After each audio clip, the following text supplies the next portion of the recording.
Well, this is the PMC building, which stood for Project Modified Cellulose, which was a later addition to the factory. The original building was put up when the factory was built back in the 1800s, and it was built as a building to receive the rags, because this was originally a handmade paper mill, biggest one in the world, and the rags were brought in and stored in this building, and that carried on right up until after the Second World War. I started it in 1953 when I first started here as an apprentice, and it was still being used as a rag store in those days, and at the front end of the thing was open and the rags were taken up on a conveyor, stored in the building, and then disseminated out into the factory for use in making the art and writing papers that the mill was really considered one of the best in the world. When the art paper business was run down and eventually we stopped making art paper, this building was converted in the 1960s to a plant to make modified celluloses, which was more in the scientific area of the business, and that carried on up until the factory shut. As Brian has told you, we were very famous for making writings, drawings and ledgers. And this went on until the First World War. During the First World War, the provision of scientific filter papers dried up because they were all made in Germany. And we were asked by the government to make filter papers for science. So we converted to that and started making those. Later on, we got into the idea of actually converting cellulose into ion exchange celluloses, and we developed it all here for a basis called chromatography. But we developed it in the mill and the development section, and then about 1963-64 we built a complete new production plant in this building here, and it stayed as a production plant until the mill closed virtually. So this is the modified cellulose production plant, which we built in the 60s. And on the top floor above us there are the two reactors, one for degrading cellulose with acid and the other for converting the degraded cellulose into the chemical ion exchange cellulose we want.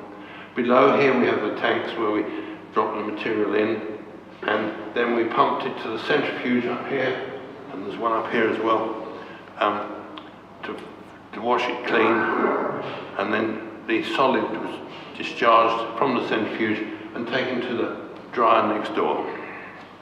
This is a rotary dryer we used at the very end of the process to dry the cellulose, converted ion exchange celluloses into a fine powder, and then it was ground in a little mill next door.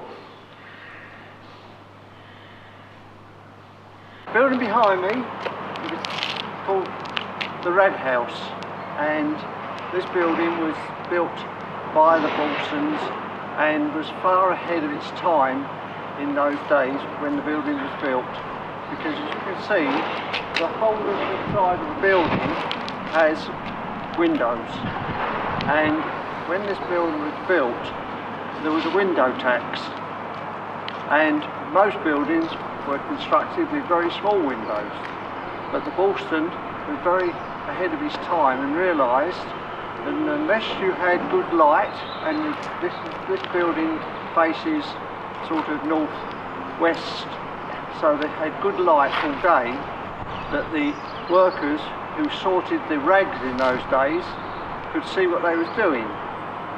So therefore we had the windows all the way along, and the women who was the ones who used the rags in those days sat in little workstations all the way along the building, and they had a bench, and in front of them on the bench was a vertical knife, and they cut the rags into small pieces on those knives, sorted out all the colours and took off all the buttons, and there's a over the back here, there's a little area which is known as the button walk, where all the buttons were put over the years, and I think they're about 2 foot deep and about 100 yards long, all buttons which are still there. So that as the rags were cut into small pieces, they were then transferred to the pulp preparation area, where they was put into a big boiler and boiled, and then taken into them and beaten up for the paper.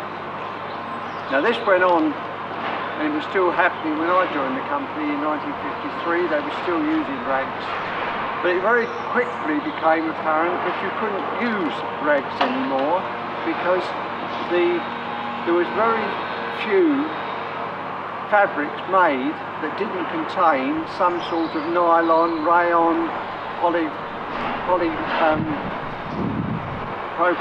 All these sort of man-made fibres were introduced into the rags, and they was then totally useless for making paper. So at that stage we stopped using rags, and we brought in cotton linters. Now cotton linter is a material from the cotton, but when they harvest the cotton, you get the big long staple fibres which are cut off, and then on the seed of the cotton you had a secondary growth, and the small bits which was left, these were ginned off, as they called it, to make cotton linters. And we purchased those cotton linters for making paper. One of the downsides of that was that the price was always a consideration, because the farmer, depending on what price he got, whether he wanted to gin off the cotton and sell it as linters, or turn it all into animal feed for linseed oil and animal feed. But we bought those cotton, we had to buy it whatever the price was, and we made all our paper out of cotton linters in the latter days, and rags became surplus to requirements. You can see this area was the saw and finishing room area, which was originally built for the art, drawing, leisure papers. And again we had windows all the way along, and there would be benches along in front of these windows right the way around. And the ladies would sit here, and every sheet of paper that was made would be brought in here, and it would be inspected. And the paper was inspected into 3 grades. There was good, retrieve and broken. Now the good paper was the best, the retrieve would have a slight fault, and the broken would have a bad fault. And it was sold off as good retrieve or broken. And every sheet was inspected. The north light allowed them to work all day without sun, etc. coming through the window to reflect on the sheets. And they would all be then put down again into packs and sold off into reams of paper, which was in those days was 480 sheets to the ream. The paper was put into big blocks, and it would be put into the press. Press would come up, and they would be left overnight, taken out again. All the sheets would be individually moved about, put back into presses and pressed again. So in that way, the finished sheet of paper was dead flat and would have no curls in it or anything. So it was a very labour-intensive operation, and obviously when it got to the 1950s, it became very apparent that the company was losing money on the drawing, art and leisure papers, and we're making money on their filter papers and on scientific papers. So in the end of the 1950s, 1960s, the art paper side of the business was closed right down, and we no longer made Watman art paper, and became very well known for making filter and scientific papers. Just a few words to add to what Brian has said. Brian has told you all about the production of the paper in this mill. We were very, very famous worldwide. And just out of interest, Gainsborough, Turner and artists of the like used Watman paper for all their sketch work. During the American Civil War, we supplied banknote paper to the Confederates and the Unionists. And the Unionists also printed Confederate counterfeit banknotes on it, which we had one. Well, here we are in Edinburgh machine. This machine was built in the 1950s, and I think it started up in the 1960s. They had it, sort of started it and then run out of money and then eventually built the machine. This whole machine house was originally known as 10 vat house, and it had 10 handmade vat areas in this building. It was one of the biggest handmade areas of any handmade paper mill in the world, with 10 vats. But they was taken out and it was converted into a machine. And this, we called all our machines either by the Dukes of the Realm. So this was Edinburgh machine, we had Kent machine, York machine, Connaught machine, Kent machine, so it was all named after dukes, so it was very patriotic. And this was Edinburgh machine, which is a mould machine, that you have a cylinder which is immersed into the slurry of pulp. The water goes through the cylinder and comes out at the side. The fibres are left on the outside of the drum, and then taken through the machine and picked up, taken through. You can see the felts. They're taken through, they're pressed, and then they are dried on the cylinder dryers at the end. Originally, this machine had what they called a spooner dryer on it, which was a way of drying paper without going around cylinders, and the area went right up to the roof, and the paper went up and down, and you blew hot air at it till it came out the other end. It was it done a good job in its day, but the problem was that it was always a problem with the sheet breaking, and the paper was very, very uneven when it came out. Changing it to cylinders made a hell of a difference, and we was able to control the thing. As we went on, we were making filter paper on this machine for many, many years, but in the 1970s, 80s, we had some spare capacity. So we decided that we would go back into art paper production. And we saw a gap in the market to make art paper, and we had purchased the mill in Maidstone, which was the J. Bartram Green mill, and that mill was purchased by the company and shut down, and they had a range of art paper called Bockingford, and we then moved that paper production here, and we started making a range of drawing papers again on this machine. There was one little problem with that, because as Watman had made the best art and drawing paper in the world for a long, long time, and then ceased in the 1950s, when we went back into production some 20, 25 years later, the artists were expecting to get the same paper that was made in the 1950s, which was a very, very labour-intensive, using gelatin size to size the sheet, but here we just use Indian size, as they call it, put a chemical in with the pulp, so it was sized so you can, otherwise it's like blotting paper. But when the artists got it, they was expecting the old Watman paper, and this was far removed from the Watman paper. So we had a few complaints at the start of that, but it sold okay. We went back into making it.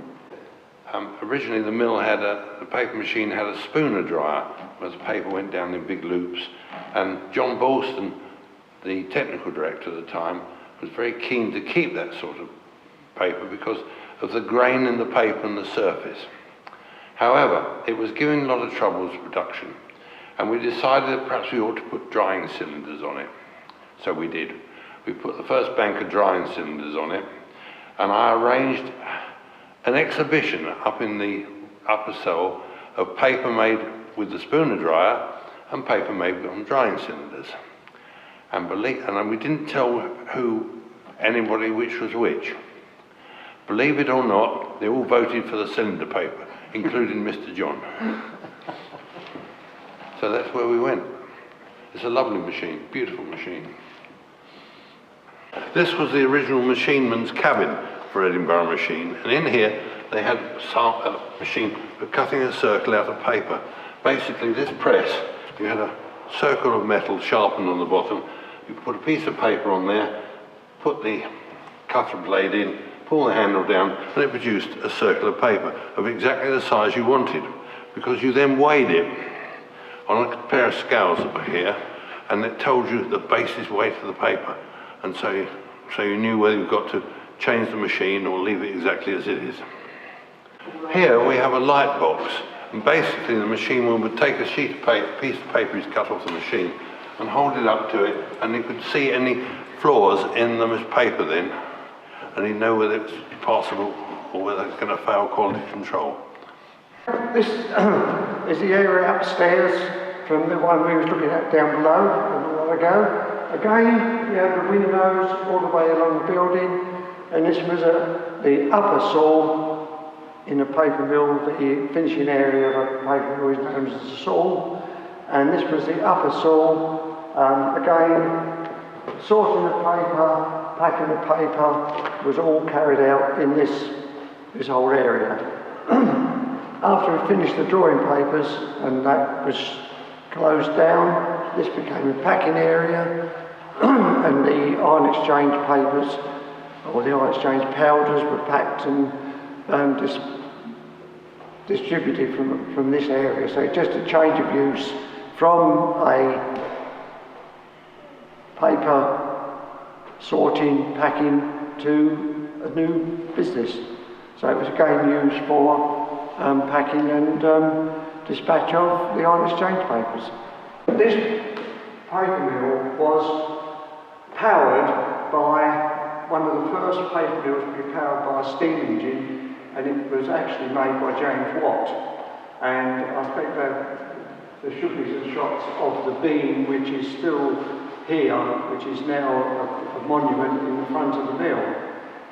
Now this steam engine was over there in the bottom of the underneath, and it powered the beaters, and it also had, and we call them layer arms, I don't know if that's what the technical term is, but there used to be big pulleys all the way along here and all the way through, and that one steam engine powered the whole factory with a system of bars with pulleys on, which ran all the way through the factory.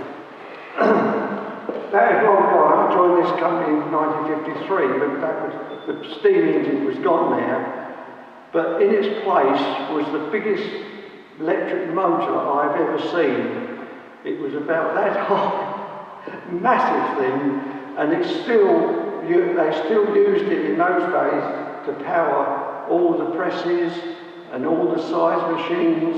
Everything was powered by this one big motor with loads and loads of pulleys and arms going all the way through the factory from the one machine. It was an engineer's delight, I should think. I don't think Peter can show any more light on that. Well, as you probably know, the mill was built here in 1805 by William Bolston, who departed from the Hollingworths. William Bolston actually had been an apprentice to James Watman II and became his mill manager at Turkey Mill. But when they broke up, and James Watman retired, he sold the mill to the Hollingworths and to the Ballston. And William Ballston didn't get on too well, and he came here and built this mill. And it was operational in 1806. And as Brian has told you, it had a beam engine, a Bolton Watt beam engine, one of the earliest ones in paper mills, and it was 36 horsepower. And it ran until at least 1904, because one of our previous chief engineers, Frank Ballston, actually saw it working as a child when he was 4. So, and it ran for an awful long time, didn't it? And as you say, we've still got the beam of the engine. We're now in what is now known as Kent machine. But it's got a long history, again, because we are taking a paper mill that was born in the 1800s, and the original buildings have had different lives as it's gone through the years. Now this was originally a dry loft, and when the handmade paper was made, each sheet was then hung up to dry in a big area, steam heated pipes underneath, heat going up, drying off the paper. And this was a drying loft. Through the wall there was another drying loft, and behind that another drying loft. And over the years, obviously as the business changed, this was changed into a paper machine house. And it was originally known as Gloucester Machine. And the machine was quite a sophisticated operation, because it made art paper, and it went in at the far end on the mould, and as it came through the machine, it came through in one long piece, but on the big moulds that the water goes through and leaves the fibres on the mould, you had the watermark was put on that screen, and you also had a bar across at the size of the sheet you wanted to make. As it came through the machine, it went through the pressing section, then went through the drying section, which was quite a sophisticated operation, because it went in as one sheet of paper.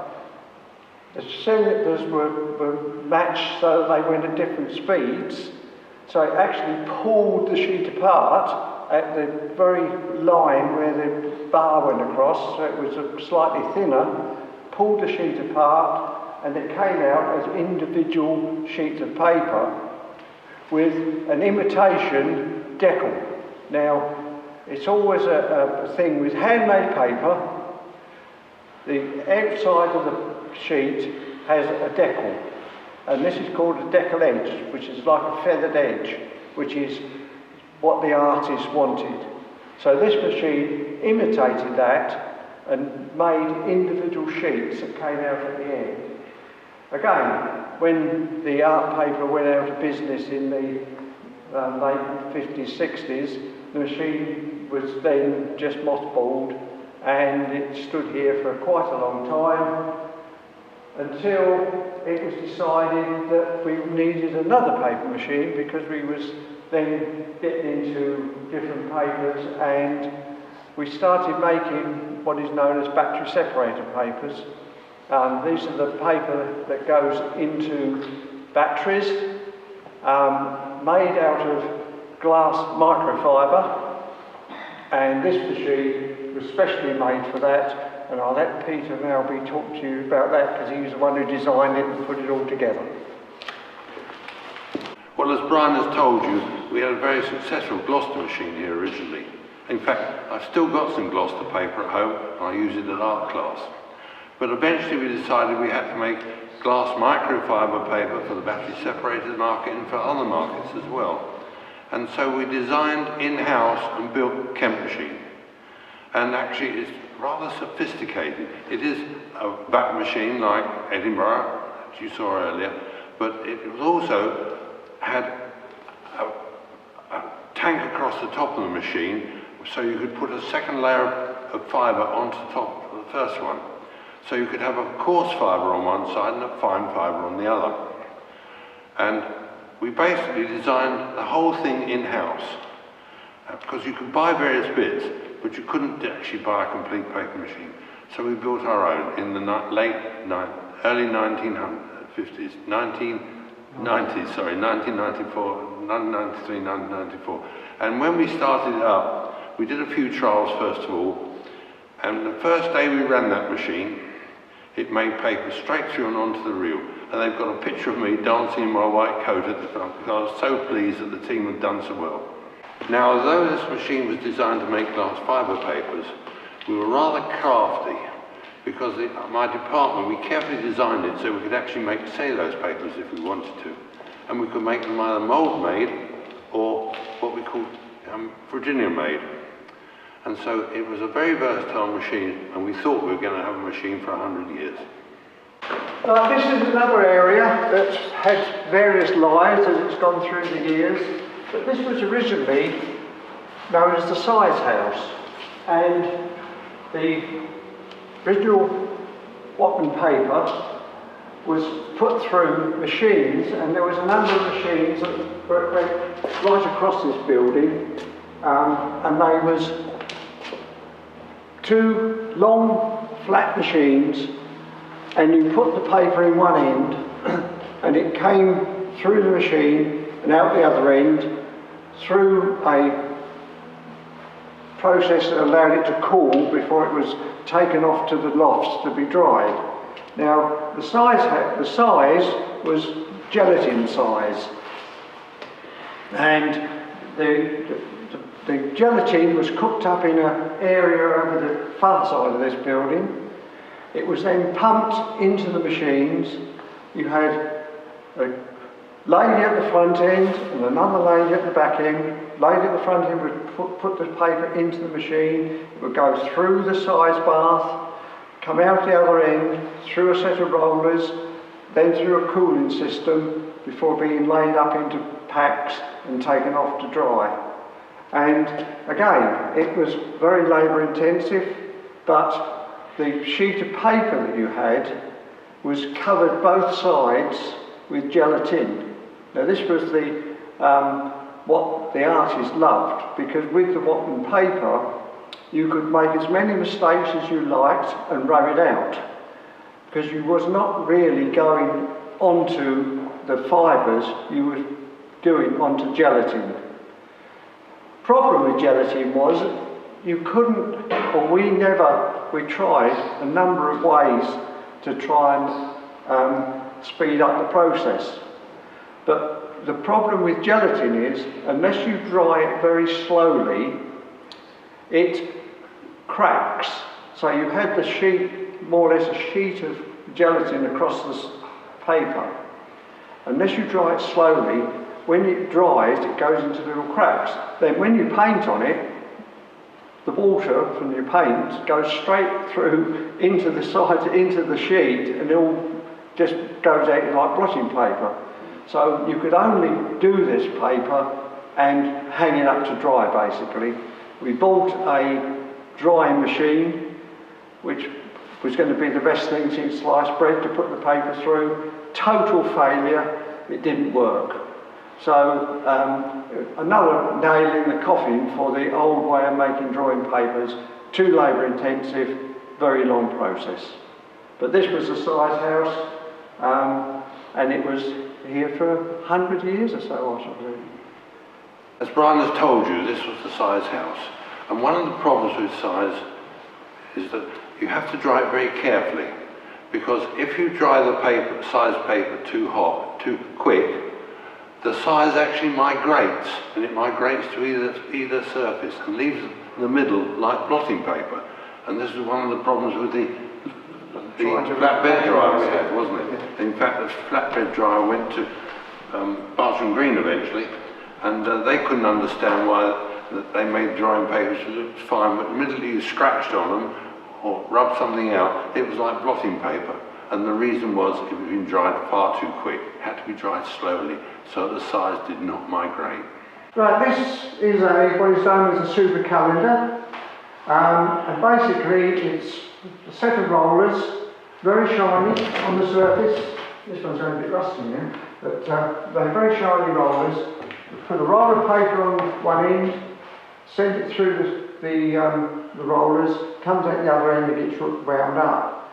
And the pressure on that makes a nice, very, very smooth sheet of paper, because these rollers are set that they sort of have a slight difference in speed, so it really irons the paper and gives it a very, very shiny surface. So if you wanted a shiny surface paper, you put it through the super calendar.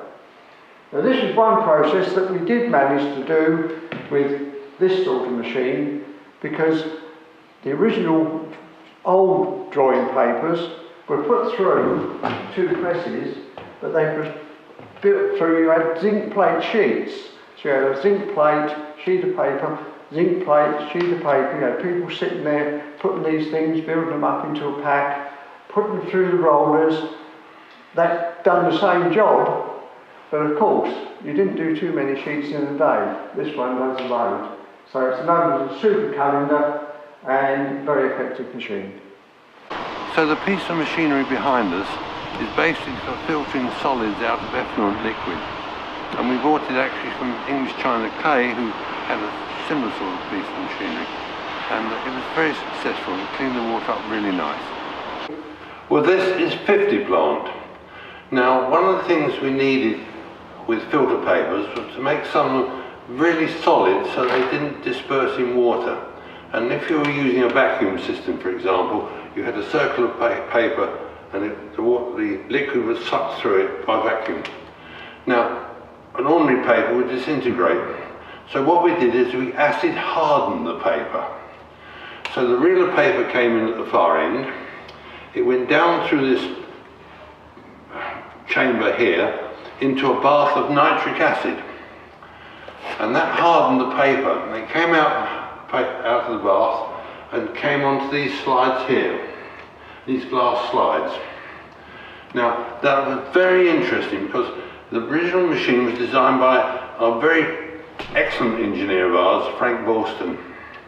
And when I took over, there was some discussion about improving the machine.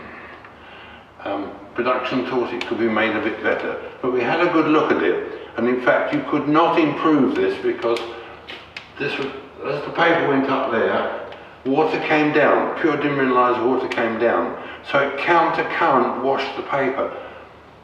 The cleanest paper was at that end, and the water was running down the slides like that, getting more and more acid in it, and the paper was getting cleaner as it went up. And after that it was dried on to a press section, drying cylinders, and it was a very, very successful machine.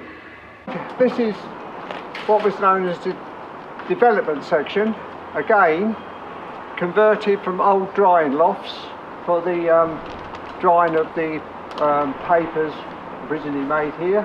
If you look at the side of the building, you can see the slats going up and down, and originally the inside slats were able to move, so you could open them up and you could get air into the drying loft by opening and closing the shutters, which are all the way along the side. Again, they was all shut off, and then the building was changed into a development section. We put a small paper machine in there, which was only about 2'6" wide, about that wide, and it was built to make scientific papers very successfully, really, for a very small machine. And we made papers for litmus papers for looking at acids and alkalis, and latterly we got into very detailed manufacture of specialist papers for diagnostic work. Feline cat cancers were diagnosed on our papers. We made paper that was, because the mechanics of it is that the paper has you have to make paper with a certain flow rate, so that when you absorb things into the paper, it goes in at the correct rate. and this allows you to make a chemical reaction and shows you different colours. And one of the successes we have for that is nearly all the pregnancy testing kits which were developed in the end of the last century were made on Watman paper. And I'll hand over to Peter because he's done all sorts of wonderful things with diagnostics down in this section. Well, in the early 60s we got into chemistry of ion exchange celluloses, and of course they were developed and generated in the laboratory first, and then of course we had to do a small scale production of them to find out if they worked and everything else, and to find all how to scale the process up. And behind us here is where we first did some of our pilot plant work, and we had a complete pilot plant built of QVF glass, reactors, condensers and everything, and it worked a treat. And we had a little centrifuge and everything for filtering out the powder, and so it ran on cellulose powder, and we chemically modified it by cross-linking it with epichlorohydrin and then adding groups to it like diethylamine and ethanol, and produced these powders which we use for all sorts of scientific purposes. And of course, when we scaled it up successfully and found out what we were doing, we transferred it and built this plant which we've previously shown you, where we'd made a large-scale production. But all sorts of other things went on here as well, as Brian quite rightly said. We tried making acetylated paper and all sorts of other things with their own little pilot plants. So it all developed into a pilot plant area. And also here at the far end we made a derivative of cellulose called sodium cellulose phosphate, SCP, and this was actually a drug, and it was a drug for actually preventing the formation of kidney stones, and it worked extremely well. Basically here we took the paper, impregnated it with the right chemicals, dried it off, ground it up into a powder and turned the powder into tablets. And if you've ever had a kidney stone, you wouldn't want one again. It's absolutely viciously painful. And all we did was we supplied this, and the patient crumbled the disc onto food and ate his food, and it swapped calcium in the food for sodium. So sodium went into the bloodstream, calcium didn't. So you never ever had a kidney stone again. And it was highly successful, and in fact we sold it right throughout the world. Eventually we were persuaded to sell it off to another company, who of course finished it. Thank you. Here you see the original chimney of the mill.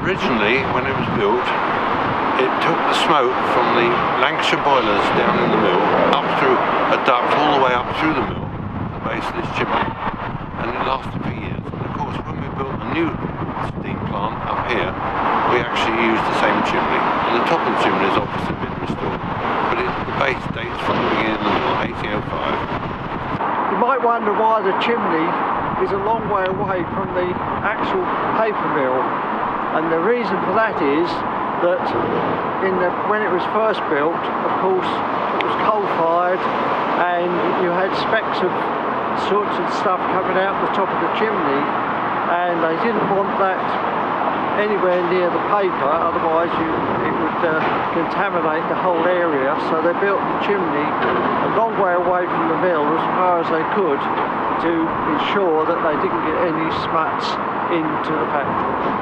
Exactly.